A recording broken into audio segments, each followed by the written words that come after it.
Veo que en el sílabo han estado desarrollados 4 autores fundamentalmente, 2 de ellos ya los vimos, me refiero a Robert Alexy y a Chaim Perelman, y en el sílabo también se hacen constar las teorías de la argumentación jurídica de McCormick y Neil McCormick, se llamaba este autor, y de Juan Antonio García Amado, que son quizá 2 autores más cercanos a nuestras épocas, y diría yo también más cercanos a nuestros sistemas jurídicos. Sin embargo, por la premura del tiempo, no vamos a desarrollar por separado las teorías de la argumentación jurídica de cada uno de ellos, sino que más bien he preparado yo una suerte de resumen, como hicimos en la clase en la que realizamos una comparación entre las teorías de la argumentación jurídica de Robert Alexy por una parte y la de Chaim Perelman por otra. Vamos a hacer el mismo ejercicio, haciendo una relación respecto de los aspectos más importantes de coincidencias y de diferencias entre las teorías de la argumentación jurídica de Neil McCormick por una parte y de Juan Antonio García Amado por otra parte. Y quizá lo relevante o lo más relevante que se debe anotar cuando uno hace una relación entre estos 2 autores es que nos encontramos frente a 2 autores que, lejos de tener diferencias importantes respecto de su visión de lo que es la teoría de la argumentación jurídica, más bien nos encontramos frente a 2 autores que tienen bastantes coincidencias, y les voy a explicar por qué de esas coincidencias. Las coincidencias entre las teorías de la argumentación jurídica de McCormick y de Juan Antonio García Amado tienen... estoy hablando de Juan Antonio García Amado. Yo en realidad cuando lo que queremos desarrollar son las coincidencias y las diferencias de la teoría de la argumentación jurídica con Manuel Atienza, que es lo que está en nuestro sílabo.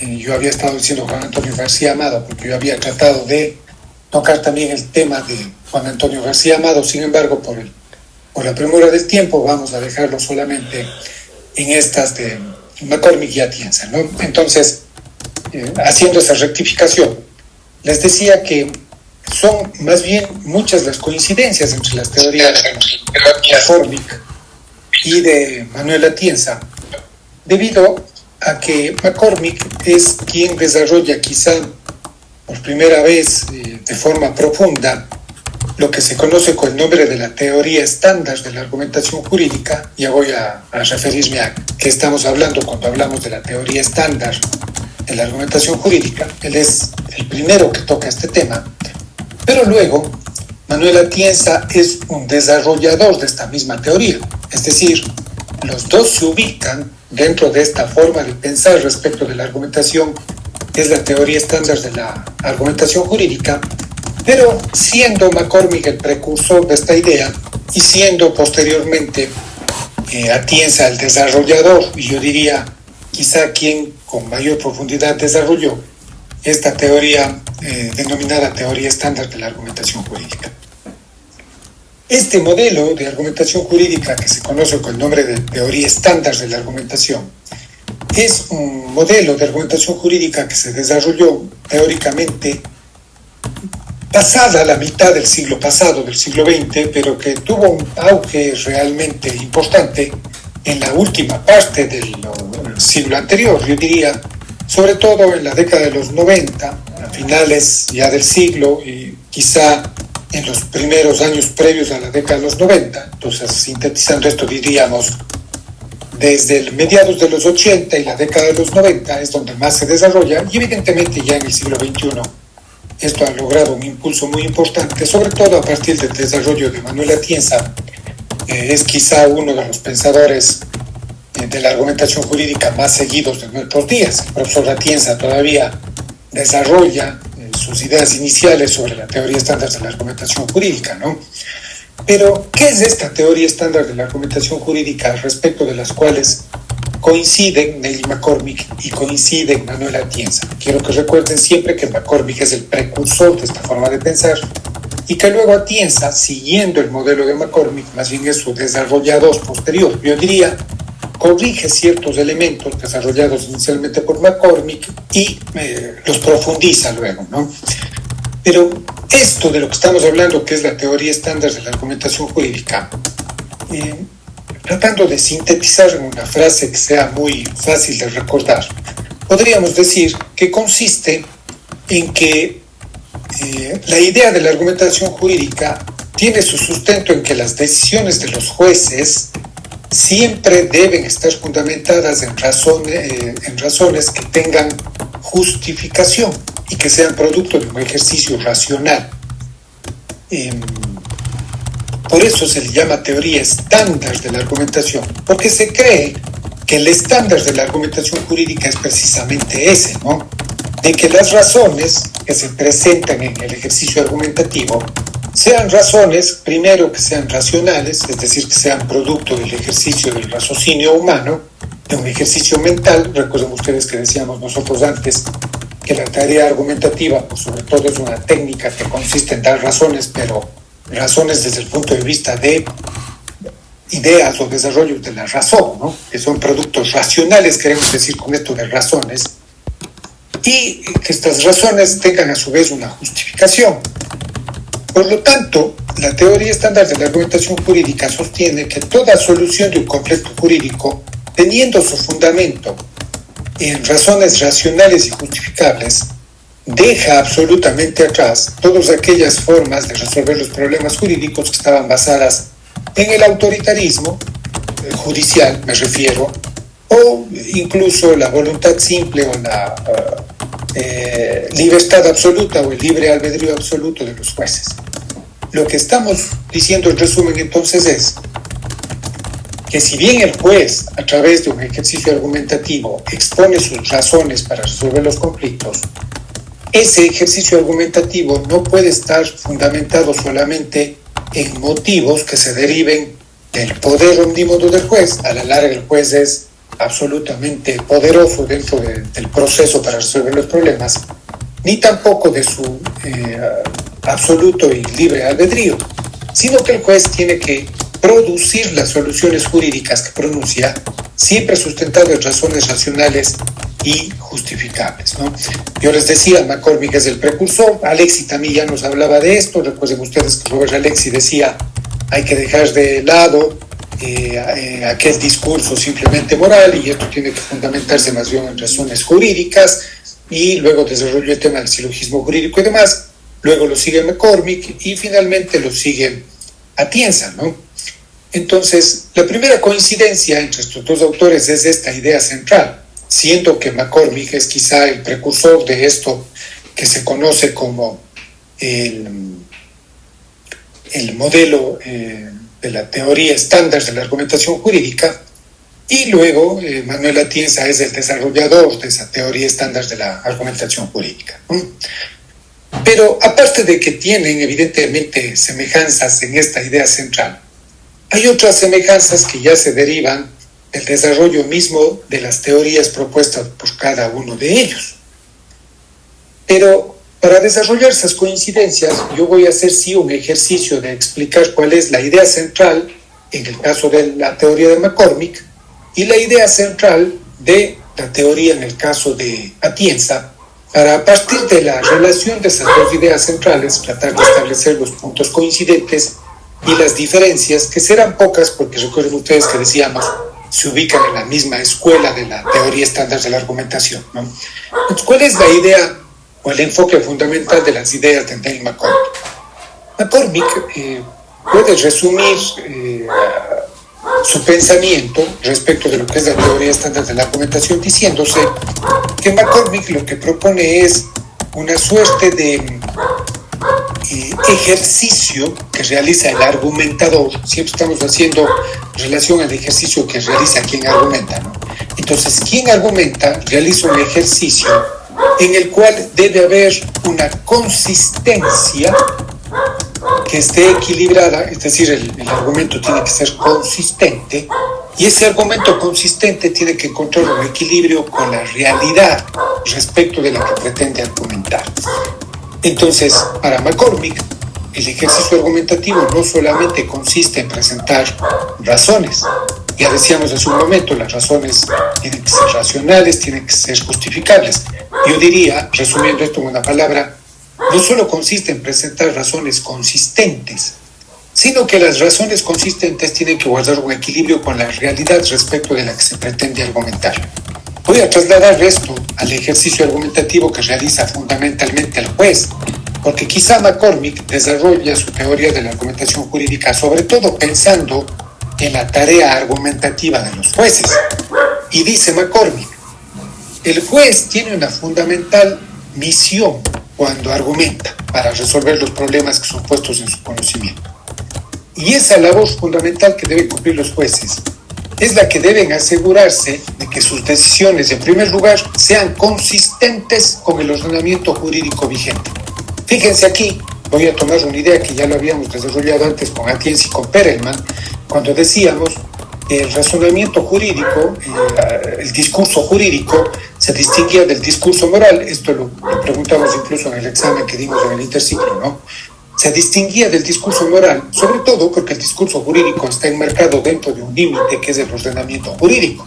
Y fíjense ustedes cómo McCormick dice, lo primero que debe hacer el juzgador cuando argumenta es ver que su decisión, que su desarrollo argumentativo no sea contradictorio con el marco jurídico dentro del cual se enmarca el problema que pretende resolver. Es decir, tiene que tratarse de una razón consistente, que sea consistente con el ordenamiento jurídico vigente. Y luego tiene que tener un equilibrio, les decía yo, con la realidad. A esto luego McCormick le dirá, tiene que presentar la característica de ser coherente. Entonces, primero tiene que ser consistente con el ordenamiento jurídico y luego tiene que presentar un rasgo general de coherencia. Es decir, le corresponde al juez resolver en el marco del derecho, pero resolver coherentemente de tal suerte que la resolución que toma causa un impacto positivo dentro del grupo social, dentro del mundo real, porque acuérdense ustedes que empezábamos diciendo que la idea fundamental de McCormick es que debe haber un equilibrio entre el argumento consistente o coherente versus la realidad respecto de la que se pretende argumentar. Entonces aquí tengo el mundo de los hechos y aquí tengo los argumentos. Estos argumentos tienen que ser reequilibrados respecto de los hechos sobre lo que se argumenta. ¿Y cómo se consigue ese equilibrio? Pues McCormick nos dice, ese equilibrio se consigue cuando, primero, el argumento está sustentado en el ordenamiento jurídico, es decir, es coherente, es consistente, y segundo, cuando el juez mide el impacto que su argumento va a producir en el mundo real. Luego incluso hay quienes por esta forma de pensar de McCormick le darán la denominación de consecuencialismo a esta forma de pensar que tiene McCormick, porque dicen que McCormick fundamenta su teoría estándar de la argumentación jurídica pensando en las consecuencias que la argumentación genera en el mundo real. Por eso le llaman consecuencialismo, ¿no? Pero la idea básica es esta. Debe haber un equilibrio entre el argumento, que está sustentado en el ordenamiento jurídico, versus la realidad, de tal suerte que el juez siempre debe medir el impacto que causará esta argumentación en los hechos fácticos, en el mundo de la realidad, ¿ya? Entonces ahí tenemos la idea de McCormick. ¿Cuál es la idea central del pensamiento de Atienza? Atienza, recuerden ustedes que yo les decía, es un seguidor de las ideas de McCormick respecto de esta teoría estándar de la argumentación jurídica. Pero Atienza tiene aportes adicionales que han hecho que se destaque quizá como el más importante representante de las teorías de la argumentación jurídica, de la teoría estándar de la argumentación jurídica de nuestros días.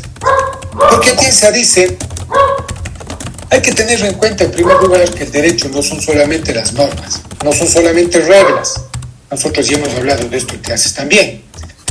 Y Atienza dice, el derecho o el ordenamiento jurídico no son solamente las reglas, sino que también está compuesto por un conjunto de enunciados éticos, por un conjunto de principios, por un conjunto de valores o de normas morales, ¿no? Todo eso constituye el mundo jurídico, dice. Y por lo tanto, la actividad argumentativa no debe fundamentarse solamente en el ordenamiento jurídico pensado desde el punto de la norma, sino que tiene que fundamentarse en el ordenamiento jurídico pensado en esta integralidad conformada por la norma, las las normas o las convicciones morales. Cuando hablo de norma en el primer término me refiero a reglas, ¿no? A las leyes escritas, para ser más simple. A las reglas escritas, a los principios, a las normas morales, en fin. De tal suerte, dice Emmanuel Atienza, que el ejercicio argumentativo no basta con que solamente sea desde el punto de vista de la forma correcto. Y cuando él habla de la corrección formal del argumento, se refiere a que no basta con que cumplamos con el silogismo, ¿no? Premisa mayor norma, premisa menor hecho, y luego tenemos la consecuencia. Entonces, no basta con que cumplamos con ese elemento formal de la argumentación, sino que tenemos que ir más allá, dice Manuel Atienza. Tenemos que irnos hacia un argumento que sea verdadero en lo material. Es decir, este argumento, que debe estar fundamentado en el derecho, tiene que ser capaz de resolver efectivamente el conflicto, pero tiene al mismo tiempo que ser capaz de soportar las críticas que se generen en el debate público respecto de la forma en la que se argumenta.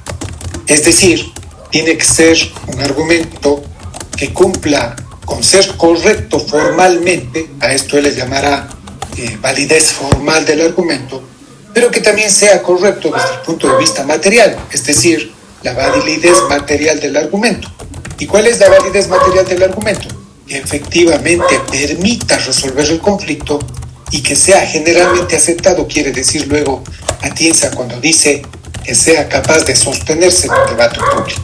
Cuando él habla de que el argumento será válido cuando sea capaz de sostenerse en un debate público, lo que nos está diciendo en el fondo es que cuando alguien cuestione esa argumentación propuesta, tiene que ser capaz de resistir el cuestionamiento, de poderse defender frente al cuestionamiento y de finalmente lograr ser aceptado. Ojo, no digo que usted vaya a hacer que necesariamente el prójimo o el tercero se adhiera a su posición, pero al menos tiene que conseguir que reconozca la validez del argumento que usted ha presentado, más allá de que esté o no de acuerdo con él, ¿sí?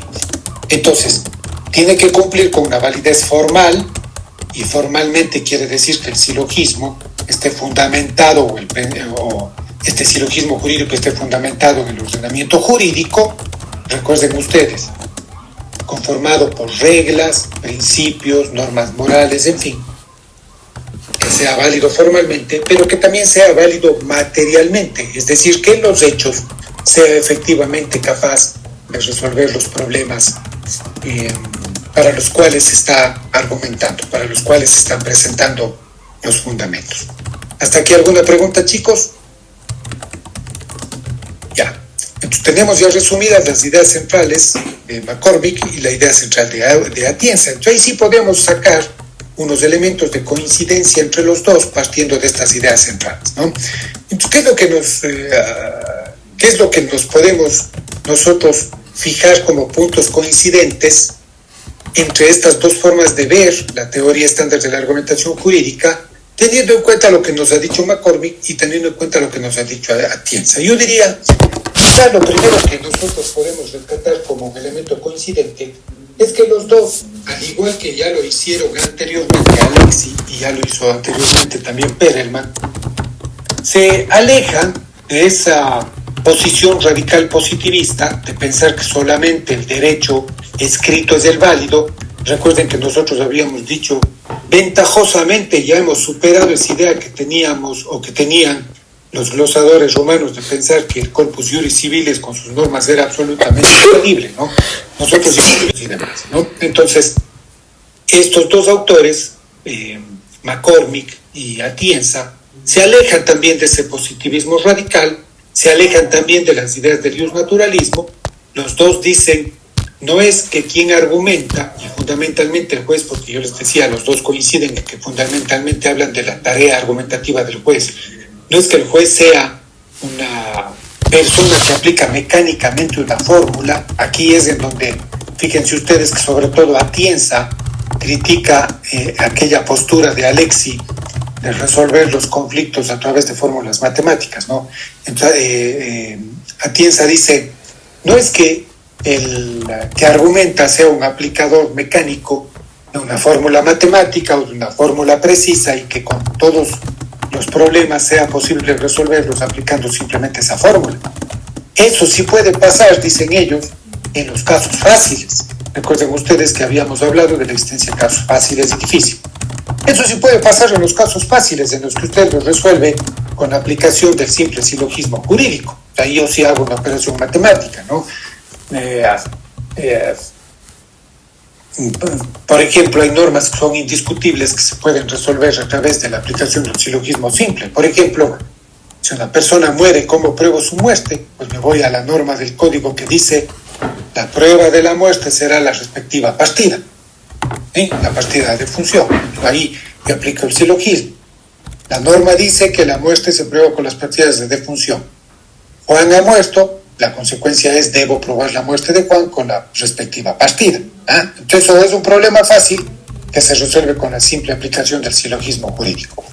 Pero eso no pasa, dicen los autores, ya lo decían Alexi, ya lo decía Perelman, y acá se suman también esa idea, tanto McCormick como Atienza, cuando dicen es la simple aplicación mecánica no resuelve todos los problemas. Sí resuelve algunos, los fáciles sí los resuelve, pero para los problemas difíciles ya no basta con esa simple aplicación o de justificación deductiva, ¿no? No basta con que yo deduzca de la premisa mayor a la menor y de ahí saco la conclusión.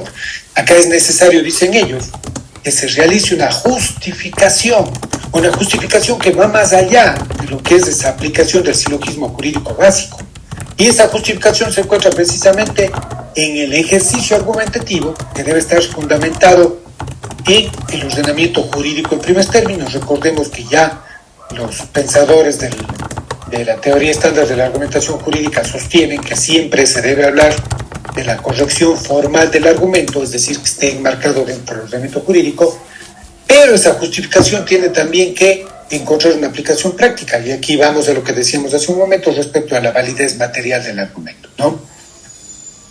Y luego, el segundo gran punto de coincidencia entre los dos autores es que los dos dicen el uso de la argumentación jurídica basándose en un argumento que sea formalmente correcto y materialmente correcto, es decir, voy a insistir sobre esto a que se les quede en las cabecitas, es decir, formalmente correcto, que se apegue al ordenamiento jurídico, materialmente correcto, es decir, que efectivamente resuelva el problema de forma racional, de forma equilibrada, ¿no?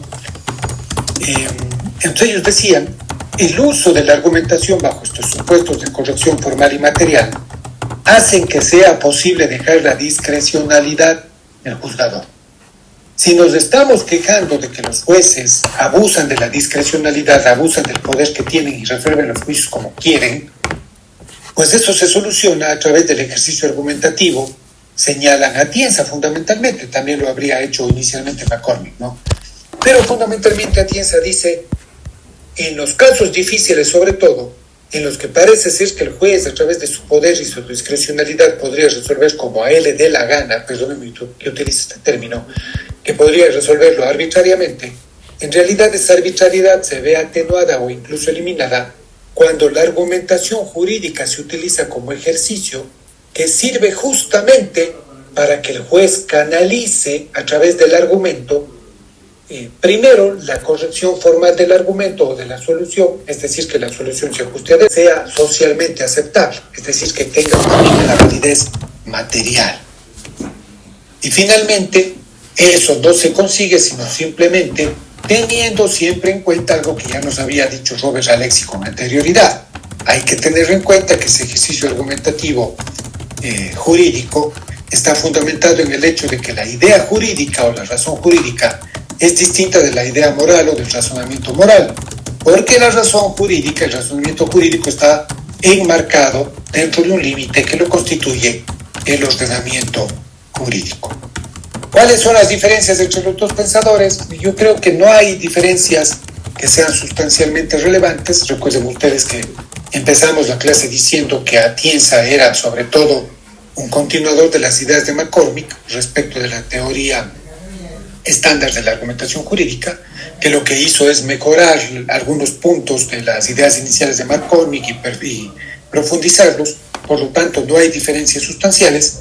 Quizá si pretendemos encontrar una diferencia entre los dos, yo diría, quizá las principales diferencias están sobre todo en la metodología a través de los cuales cada uno desarrolla su pensamiento, siendo que Atienza utiliza una metodología mucho más pragmática, mucho más orientada a la labor específica del juzgador como aplicador fundamental del ejercicio argumentativo, pero más allá de eso no hay distancias sustanciales o diferencias sustanciales entre los dos pensadores de la teoría estándar de la argumentación jurídica.